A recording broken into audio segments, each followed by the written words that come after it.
पाचोरा तालुक्यातील हिवरा धरण मध्यम प्रकल्पाच्या दिशेने जाणाऱ्या रस्त्यावरील एका गावातील अल्पवयीन मुलीस कशाचे तरी आमिष दाखवून अज्ञाताने पळवल्याची घटना घडली असल्याची माहिती आज दिनांक 21 नोव्हेंबर रोजी सकाळी 8 वाजता हाती आली आहे।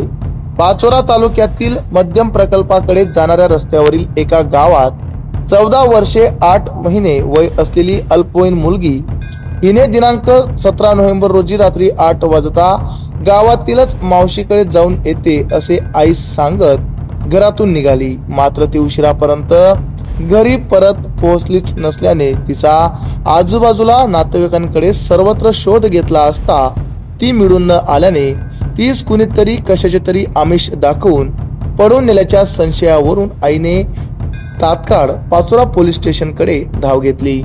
आईच्या फिर्यादीवरून पाचोरा पोलीस स्टेशन येथे दिनांक 19 नोव्हेंबर रोजी अनोळखी इसमा विरोधात गुन्ह्याची नोंद करण्यात आली आहे।